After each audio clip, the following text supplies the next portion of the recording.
Hi everyone, I just thought it'd be useful to do a recap of what we covered yesterday. Sometimes it's just more beneficial to have something to reference in your own time and that you can refer back to again if you don't remember everything that was covered. So I thought I'd break up these sessions into little clips. So today we'll talk about the calendar and how I use that as a reminder tool for me. There are lots of uses for calendar, but this is, to me, is the one that helps my efficiency most. So as I talked about yesterday, there's several views. I always go with the month view. If I wanted to, I could change it to various other views as well. You can search on Google Calendar, which is a great tool.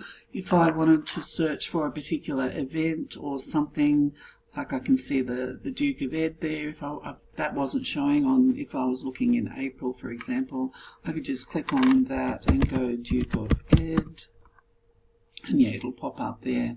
Wheelbarrow race, personal leave for a staff member, anything like that, or even your own like hair appointments, things like that, if you wanted to add those and be reminded.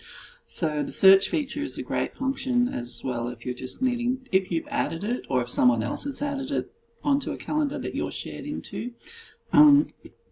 That's another thing. All of the calendars that you are shared into show up on the left. When they're ticked, they show up here. You can change the color of those as well. Say, for example, if you wanted to change the color on your view, this is pertaining only to your view though, so you can change all of the colors to whatever you like. I generally don't mess with that because, yeah, I think they're fine as they are. So yeah, scrolling through with your wheel on the mouse will scroll through the calendar months. So that's useful wherever you are in the view. I won't go into too much detail, but primarily I'll just show you how I use it to remind me of events that I've added. So double click anywhere. You don't need to find the date of the event prior to this. Just double click anywhere along the line where the actual day is indicated. Single click will get you here, and then you can go more options, but I always go double click and it gets you right here to the full details screen. So I'm just going to set up a sample event and uncheck all day if it is a timed appointment or a timed event that is happening like in the afternoon if you're meeting with someone, or if something's due at a particular time.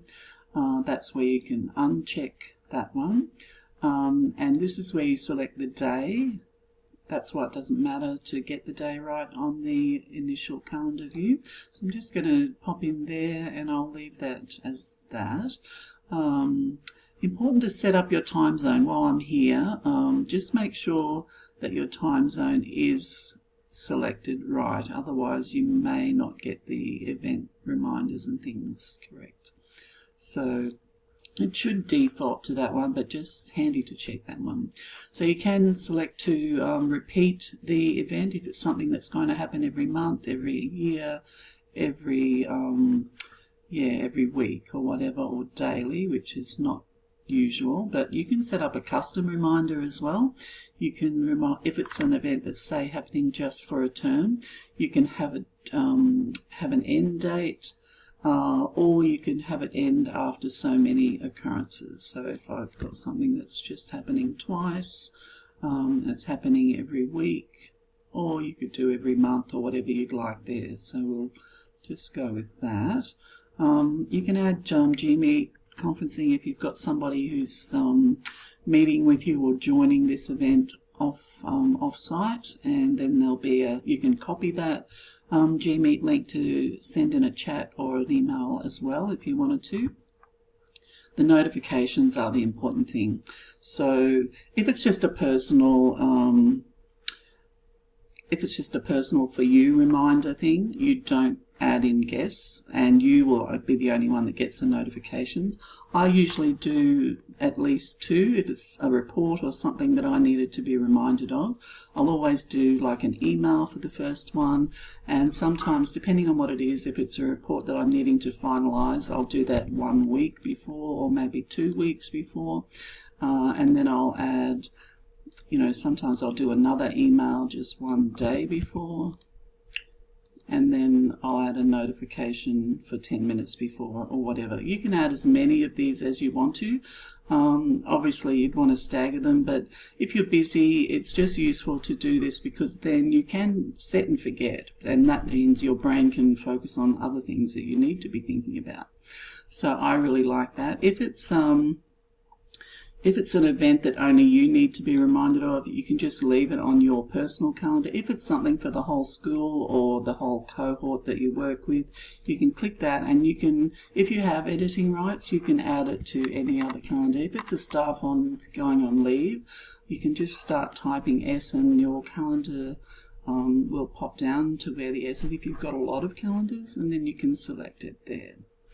So if it's a personal event, as I said, you won't want to add any guests, but for other things like staff on leave, I'll always add Michelle because she needs to know about it for payroll.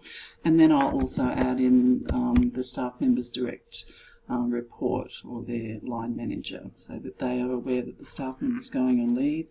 If it's a meeting or something like that, you'll want to add agenda document, or if it's a report, it'll be something that I'm working on.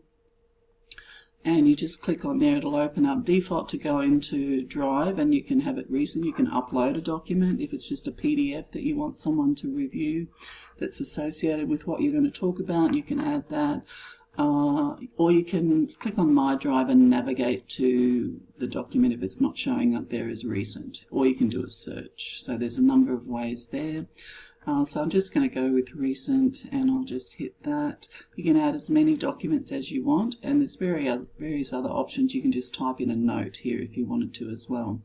If you decide you don't want to add someone after all, you can just cross them out here, and you can add groups here and individuals.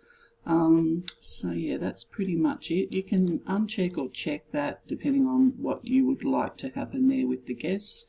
Sometimes I just leave it as a default because most of the time people aren't going to mess with it. It'll default to have you being busy on that time. You can colour it, select an event colour. I usually don't bother with that. Here is where you can select a room if you're having a meeting with someone in a particular room on the college. And that's helpful because then it books out that room. I use this reminder as a whole bunch of things. We have work health and safety, and we upload the inspection reports, if there's a evacuation drill, we add that report up here. So it forms a filing cabinet record as well, not just as a reminder. And you can search back, like I can search back for the 15 years I've been working here, and we've had Google Workspace here. I can search back in the calendar and find an event and the documents that were added to that event at that time. So it's really useful. It's a diary and a calendar and a filing cabinet all in one. So when you've got everything as you would like it, you can hit save, and this is where you would get to invite others, or sorry, to send the email to others that you've had added to the meeting. I always do go send. That way they get an email notification that they can, if they don't do anything, they probably, I'm not sure if they get the notifications, but they do need to accept on the email. Just they hit yes, doesn't mean they have to do anything, but just means that they will get the reminders that you've set up. Otherwise, you'll be the only one that gets the reminders. So I'm not going to send. You can go back to editing at this point, and yeah, I'll let you explore some other things about Google Calendar, but to me, it's a great tool for just helping you with efficiencies and remembering anything. So hopefully that's been helpful. I'll leave it there for today.